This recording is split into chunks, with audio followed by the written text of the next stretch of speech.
the scorpion tail.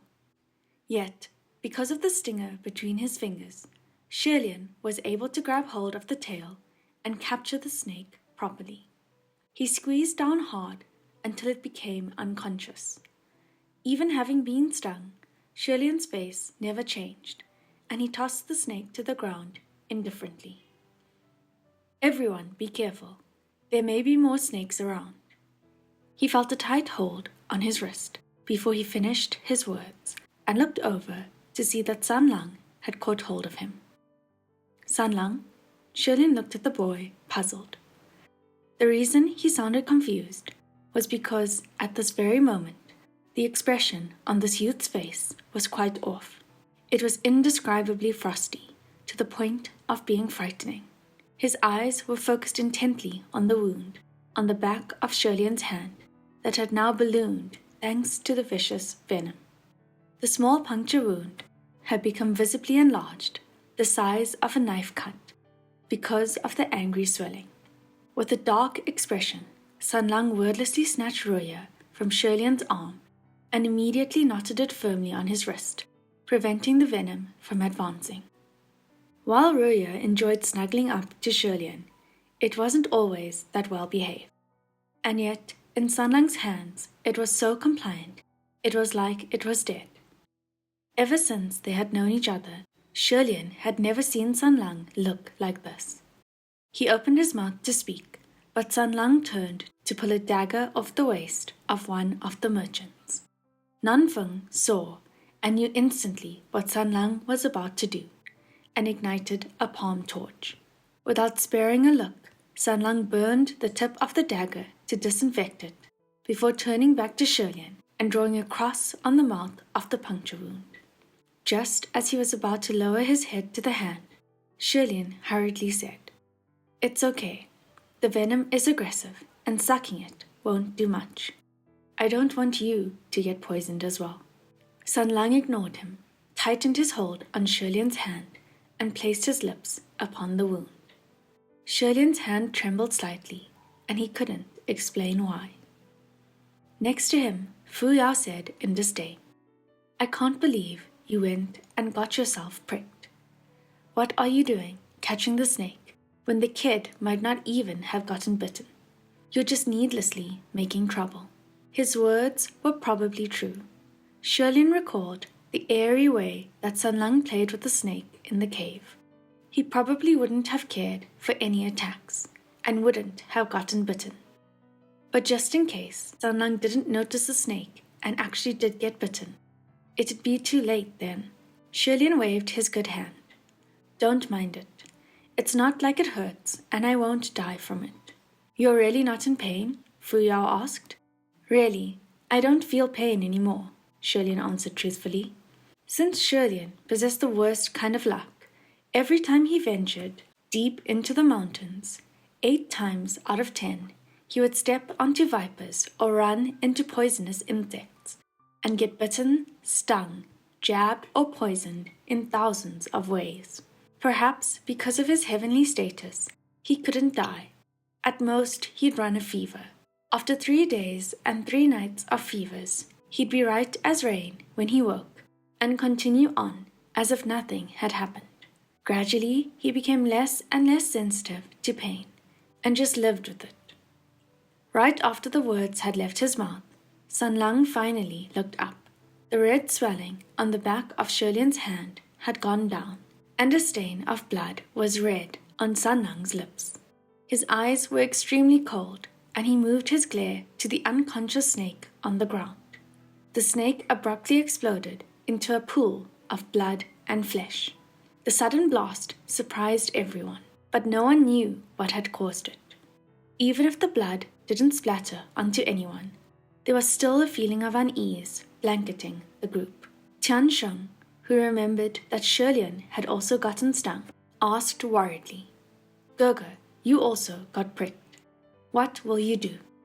Shirlene felt the bandage on his wrist and smiled. "Don't worry, little one.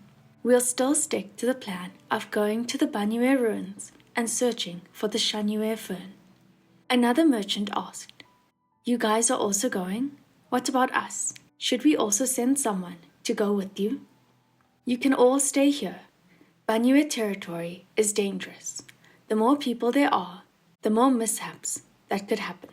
We will find the fern and bring it back to you within 24 hours, Shirlene said. For real? Thank you so much. How can we possibly ever? A number of the merchants started stuttering their thanks, but then their faces changed when Shirlene continued to speak. In order to reach Banyue as soon as possible, I want to borrow your guide temporarily, if that's all right. Naturally, Shirlene meant Ah Zhao. The merchants went from being grateful and relieved to hesitant. Shirlene knew where they were coming from. They were afraid that Shirlene might run off with their guide once he found the Shanue fern.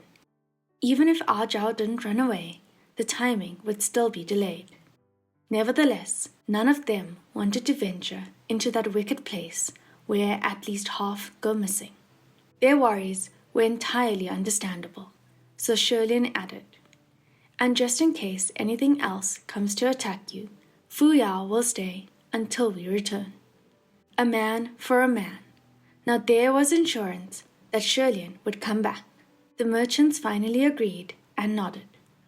All right, as long as Ah Zhao is willing. Shirlene turned to Ah Zhao. Are you open to giving us a hand, my friend? If not, that's also okay. Ah Zhao nodded and said yes, but the Banyue ruins are actually not hard to get to. Just keep heading in that direction. After bidding the merchants farewell, Ah Zhao took the lead with Shirlene, Sanlang, and Nanfeng following right behind him. A while later, Shirlene inquired, Ah Zhao, do the scorpion snakes appear frequently in this area? Not frequently. This was my first time seeing them too, Ah Zhao replied. Shirlene nodded and had no more questions. Truthfully, he did live in the Banyue area for a number of years, and this was also his first time seeing a scorpion snake. Ah Zhao's answer was not out of place.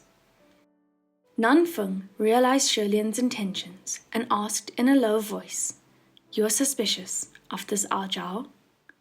Shirlene responded in a whisper, Either way, we've brought him with us. Just keep an eye on him. In the past, it was usually Sanlang who would talk to him first, but since the incident earlier, the boy hadn't looked approachable, walking stoically and silently. Shirlene couldn't figure out what was going on and didn't know how to talk to him, so he kept walking as well. The four continued to trek through the vast Gobi Desert. The windstorm had long passed, and without any obstructions, they advanced quickly. Soon they could see ragged weeds here and there, growing in the cracks of rocks and sand. By the time the sun was setting, Shirlene finally spotted an ancient fortress on the horizon. The fortress was difficult to see because it was the color of sand, camouflaged in the yellowness and becoming one with the desert. Some parts of the fortress walls were also caved in and buried. As they approached, they found the fortress walls were extremely high, towering over hundreds of feet. It wasn't hard to imagine its past magnificence. How grand it must have been. Passing through the Barbican, the four formally entered the kingdom of Banyue. Past the gates was a wide and empty city street with dilapidated houses on each side. Rotten beams and rotten bricks were strewn about. Out of habit, Ah Zhao cautioned the others. Please be careful and don't leave the group on your own. The other three didn't need that reminder. The actual Banyue fortress was probably different than imagined, and Nanfeng wondered. This is the kingdom of Banyue. It's smaller than a capital. A desert country is only as big as the oasis that it's built on, Shirlene explained. At its peak, the population was only just 10,000. It was actually pretty lively in a small fortress like this. Nanfeng continued to observe the surroundings. It would probably only take a few days to siege a country of this size. Shirlene shook his head. Not necessarily. Don't underestimate the people of Banyue. Even if their population wasn't more than 10,000, they kept the number of soldiers at an average of 4,000. There were more males than females, aside from the sick and the old, and the farmers. Most men joined the army. Besides, most of those soldiers were over 9 feet tall, each more violent than the next. With a mace in hand, they would keep fighting, even with swords through their chests. They were very hard to fight. Ajao was surprised and glanced at Shirlene. This young master seems to know a lot. Shirlene maintained his smile and was about to converse some more when Nanfeng posed a question. What's that wall? He was indicating a giant mud-yellow building in the far distance.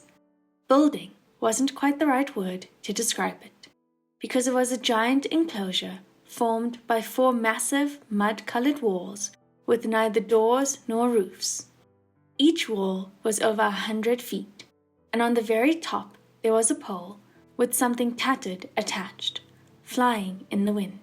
It was a chilling image. Shirlene turned his head and took a look, and then said simply, "That's the sinner's pit." By the sound of the name alone, it was obvious that it wasn't anything good. The sinner's pit? Nanfeng frowned.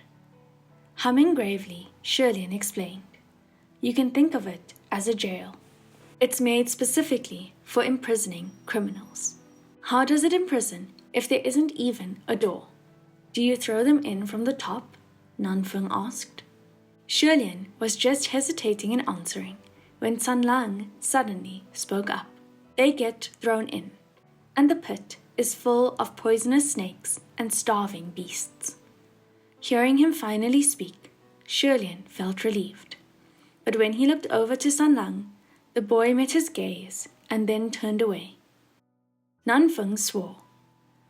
"That's no fucking jail. That's torture. How cruel." Those people of Banyue were either sick in the head or savage psychos. Shirlene rubbed his forehead. Not all of them. Some of them were quite endearing. He paused suddenly, his brows stiffening. "Wait," he said. The other 3 stopped, and Shirlene pointed upward. "Look at that pole up on the pit. Is that a person hanging from it?" In the dimming light of the setting sun, and with such distance, it was difficult to see what exactly was hung on the pole. But going closer and scrutinizing the shape, it became obvious that it was a scrawny little person in black, their clothes unkempt and dangling in the wind like a rag doll. "It's a person," Sanlang confirmed. When Ajao saw the hanging person, his face paled. This was such a chilling and peculiar display that even a calm individual like him couldn't bear the sight of it. Just then, Sanlang tilted his head and said in a low voice, "Someone is here."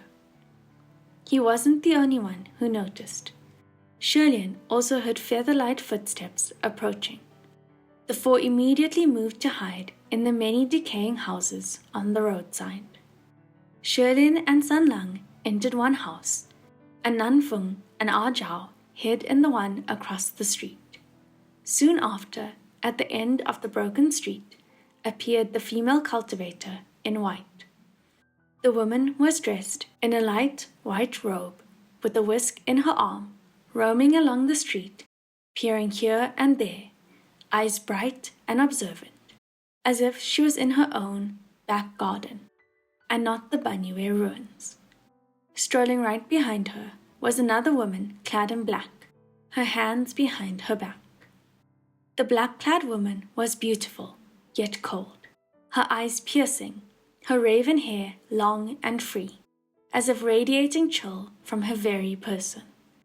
Although she was walking behind the female cultivator, no one would have mistaken her as a subordinate. It was the same 2 women that they saw outside the abandoned inn at noontime. At that time, the women had passed by too fast, and Shirlene couldn't make out the details of the lady in black. But now he saw clearly that she was indeed a woman. If the one in white was the witch of Banyue, then who was the one in black?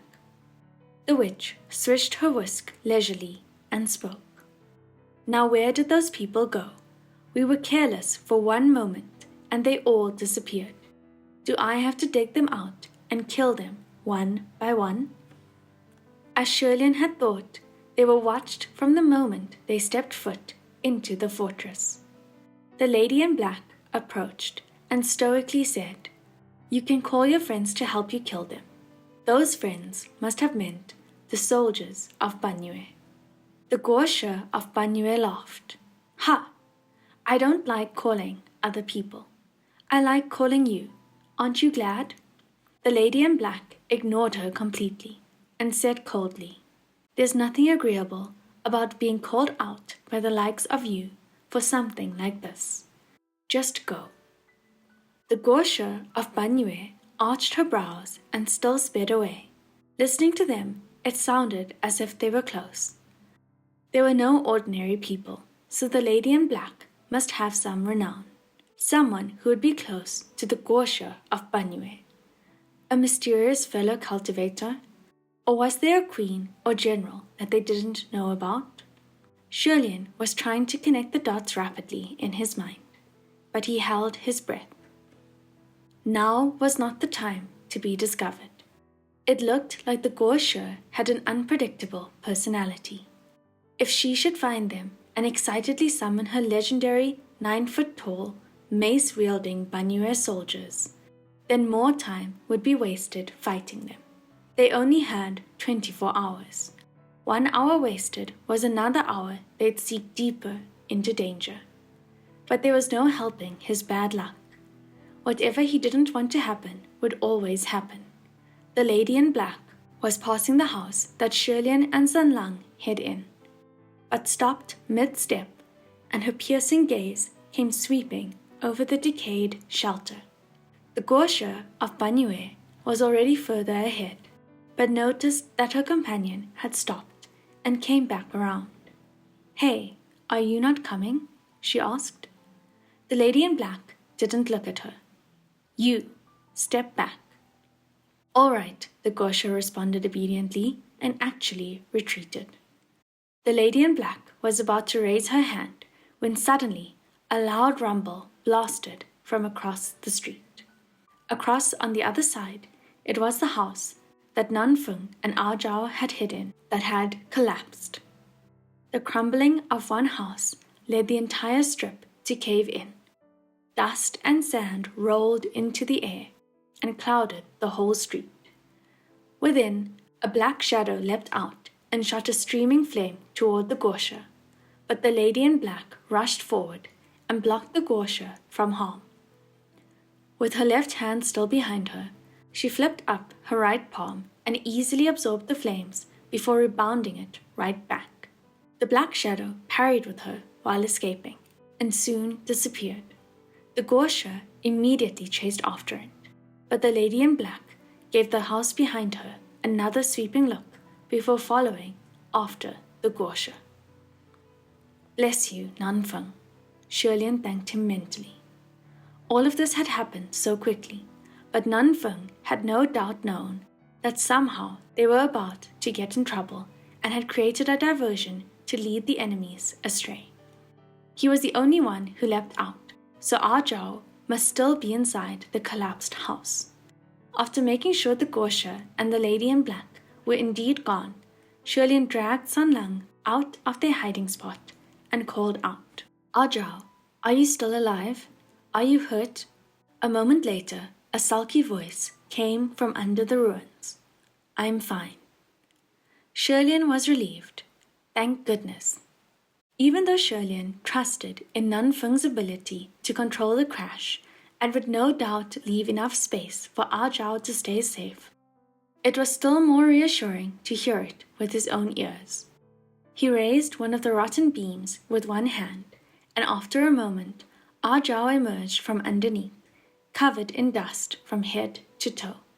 He patted himself down a bit and returned to his stoic expression. "Now there's only the 3 of us left. Shirlene said.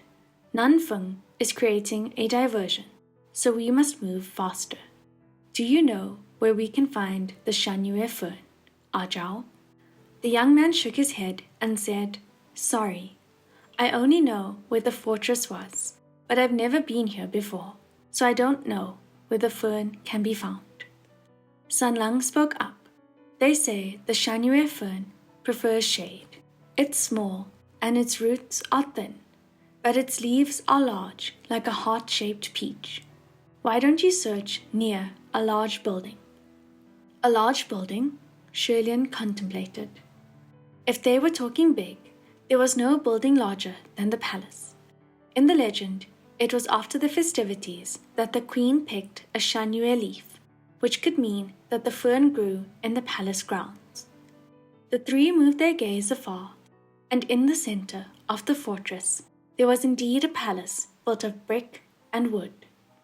From the distance, the palace had a grandiose aura, but upon closer look, it was not in much better shape than the dilapidated houses on the streets. Through the palace gates was a massive garden. Perhaps in the past it wasn't a garden, but a palace square. With years of neglect, weeds had flourished and spread. Indeed, it wasn't sand beneath their feet, but mud. This was most likely the last sign of an oasis that once was. The Shanyue fern could very well be growing amongst all the other plants. Let's not waste time, Shirlene said.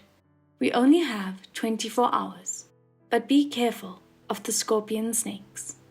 Ajao and Sanlang both hummed in acknowledgement and lowered their heads to start searching through the plants. As they rummaged, it suddenly occurred to Shirlene that if the witch of Banyue could control scorpion snakes, there should be an abundance of them slithering about in her territory. Ever since they entered the fortress, they had not seen a single snake. He straightened up and was about to speak when one of his hands felt up a long object. Looking down again, he found that it was a human leg.